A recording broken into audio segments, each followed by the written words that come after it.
Let's go ahead and hop over to defensive line here because same article over at NinersNation.com is the one who gave us the scoop here on the top 10 rankings for the offensive line and defensive line by PFF, so Pro Football Focus. Yeah, me too. Hey. So with the top 10 defensive line, no surprise, Pittsburgh Steelers number 1. No surprise once again. You could kind of catch yourself saying that down this list with Washington Football Team, Tampa Bay Buccaneers, Rams at 4, Eagles at 5, Bears at 6. Yeah. Gets a little tricky after that top 3. Jets at 7. 4. I don't care what anybody says. Is Saints, 9 is 49ers, and 10 is. I'm mad. I'm mad. Speak about it. Niners, they're number 9, just like the offensive line. But they're outside of the top 5. Speak on it. Looking at those names. This is wrong. This is like flat out wrong. Here we go. 9 or 8 pissed. So okay, Pittsburgh Steelers. I get it. Like T.J. Watt was really good last year, but like they lost Bud Dupree. Get the hell out of here. No, Pittsburgh Steelers are not the best line. The best line in the NFL right now is the Washington Football Team. Bar none. It's number 1 is the Washington Football Team. And then you're telling me the next one's Tampa Bay. I could see that they were in the Super Bowl. They were good. But the fact that San Francisco is not even top 5, are you kidding me? Are you kidding me? The Philadelphia Eagles aren't better than the 49ers. The Philadelphia Eagles don't have Nick Bosa and Javon Kinlaw and freaking Eric Armstead and Dee Ford and Sam Sabucam. And what the hell do the Rams have outside of Aaron Donald? I understand he's the best player in the league, but what the hell are we doing? What? Leonard Floyd. Okay.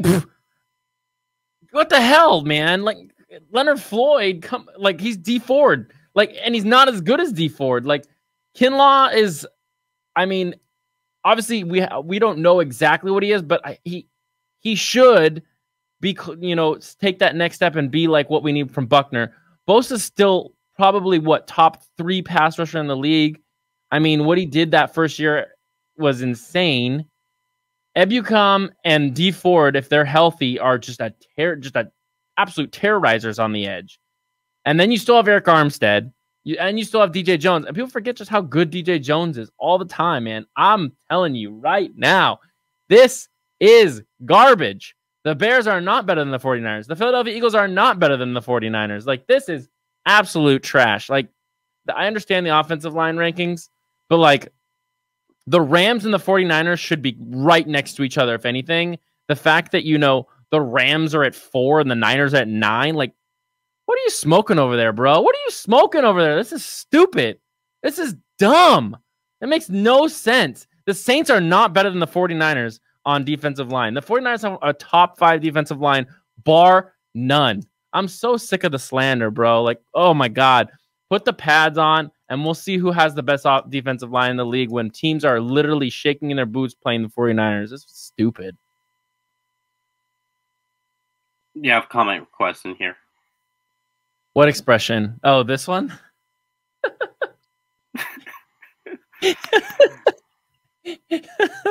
That's what I see when I read this. This is stupid.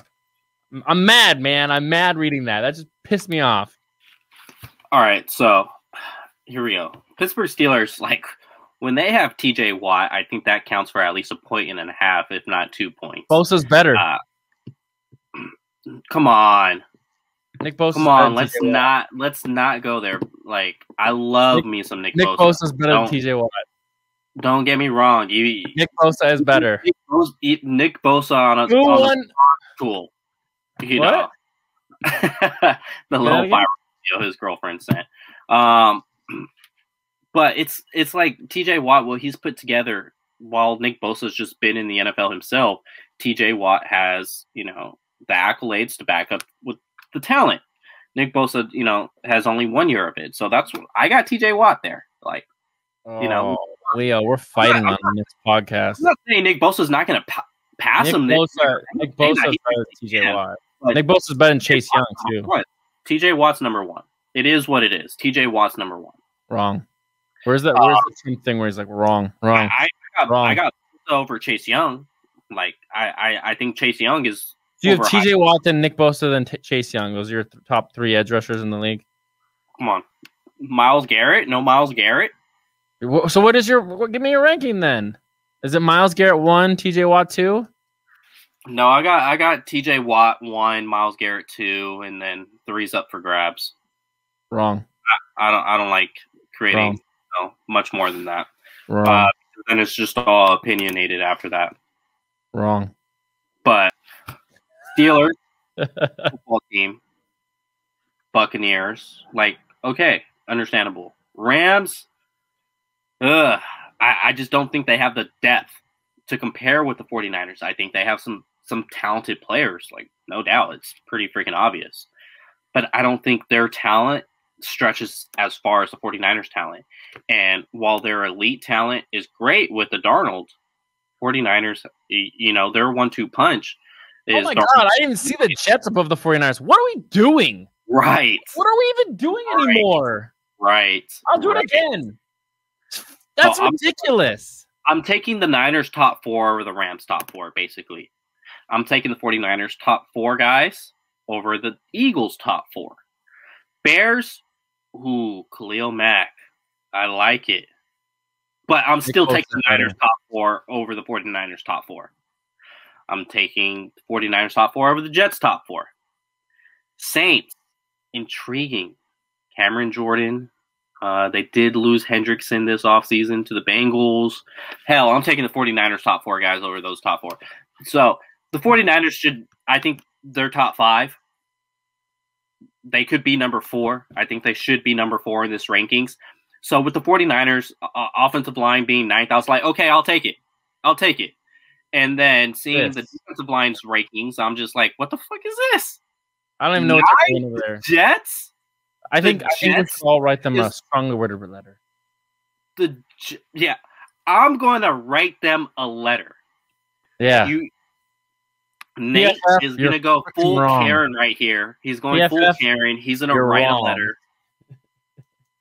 PFF is wrong. I'm wrong because I have TJ Watt over Nick Bosa. You're wrong too. You don't slander Nick Bosa ever. I'm not. How is it slander? No, it's funny. So I'll tell you a story real quick before we end this. There were people on Twitter on draft day who were like, well, I hope the 49ers draft Q Williams over Nick Bosa. And I just remember being on Twitter just like, am I crazy? Am I crazy to think that Q Williams is nothing compared to Nick Bosa? When you watch Nick Bosa film, the dude is a freak. Like, I think people have like this thing where they like get recency bias. Like, I get it, TJ Watt played last year, but do we remember what Nick Bosa did to the Carolina Panthers in 2019? Like, see, the thing is, TJ Watt's done it for more than 1 year. TJ Watt's done it for more than 1 year. It wasn't just last season. Like, he's put like 3 staple seasons in a row together. I don't care. Nick Bosa's better. I don't care. Did you just order a 97 jersey? Did you just order a 97 jersey? No. Nick Bosa's been my guy. Like, that was the thing is like, ever since the draft day, that's my story. Is like, everyone's like, oh, Q Williams, that's the Niners pick. Like, all the idiots at 95.7 The Game and no, I won't slander KMBR. Those are good people. But 95.7 The Game had some people come on, like a Seattle radio station I was working at the time, and they were like, who do you think the Niners are going to take with the second pick overall? And some idiot goes, oh, they're definitely going to take Q Williams. He's definitely the type of guy they draft. And I was like, what? Why would you take Q Williams over Nick Bosa? He's not better. Like, why? What is the reasoning for that? Like, it makes no sense. He's a D lineman. Your most needed position is edge. And I was just like, are people just stupid, or they just don't like Nick Bosa because he's from Ohio State? Like, some of the things that people say and do when they talk about football teams just bother the hell out of me. And the slander against Nick Bosa is literally the most annoying thing in the world to me when it comes to just football and the Niners, because that dude is a literal freak. Like, he might be alien. Like, I'm not even joking with you. People aren't built like that. That dude's calves are bigger than my head and your head put together. Like, it's insane. Nick Bosa is... They don't make people like Nick Bosa. He's bigger than his brother. Like, that's the thing. And his brother's a big dude. And he's probably better than his brother right now. And it's just... I don't know. I can't... Nick Bosa came into the league at 21, built like a freaking 32-year-old. The guy's a grown-ass man, and he was barely able to buy a drink. John is a Buckeye fan, and he has 49ers 97 jerseys in every single color. He's probably gonna be. I'm still waiting on my first. I'm gonna have to order myself one. No, wait for the home throwback. Just wait. That's what I'm doing with my Trey Lance. I'm waiting. I'm getting a home throwback Trey Lance to wear at the home opener because that's gonna be the starting quarterback. Nate, we're not going down that rabbit hole, man. I just look we went 34 minutes here before. I'm talking about Nick Bosa. Starting at quarterback. No, I heard what you said. Anything. I don't know what you're talking about. But yeah, 49ers, it's like they had one injury season in it, and then they forget. And like T's and P's to Solomon Thomas. But when people say Solomon Thomas is a loss to this defensive line, that's not freaking true. It's not true. Like, people watch Solomon Thomas play football. I love the guy. I hope he has a great career moving forward as a non-San Francisco 49er, but he's not a loss to this defensive line. Just because of where that guy was selected doesn't make him a loss to the team. Yeah. It was just an unfortunate situation to where he didn't, he's not ending his career as a 49er and the things didn't pan out, but it's not a loss. Leo, you know what I suspect is a lot of these beat writers and these people who work at PFF and these people who do this stuff are people who say, like, the loss of Solomon Thomas is a real big deal for the 49ers. Like, those guys don't watch the 49ers. They literally watch highlight film because there's so many teams to watch, they can't watch them all. Like, these are guys who are literally, like, just talking out their butts. And that's the thing is, like, we know because we watch the 49ers every week. We cover them. We do a podcast. We do, like, 6 to 7 hours worth of content about the 49ers. Even watch the All-22 after the game. Yeah, like, we're crazy. And we know Solomon Thomas wasn't good. Well, to be fair, they used him on the outside, which they never should have done. He should have been on the inside. But at the same time, like, he never was an impact guy. So when you see someone who's like, well, the loss of Solomon Thomas. I mean, when you say the loss of DeForest Buckner, yes, I get that.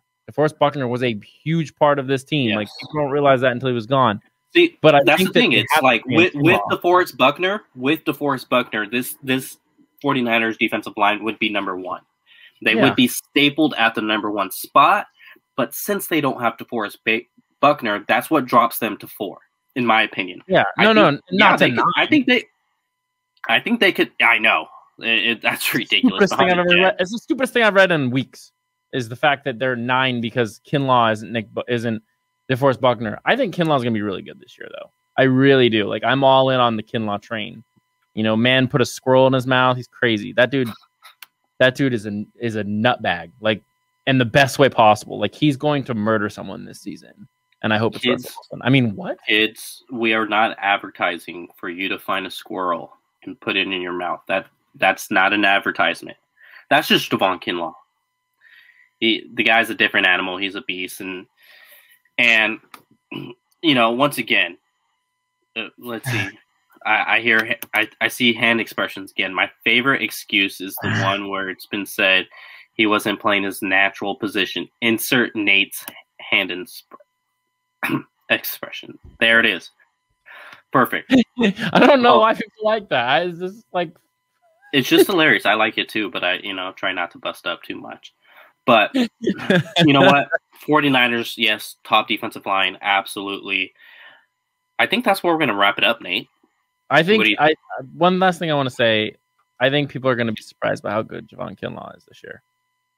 I think that he's going to actually blow other people away because I think that while he wasn't amazing last year, like, I don't think people realize how good he actually was last year.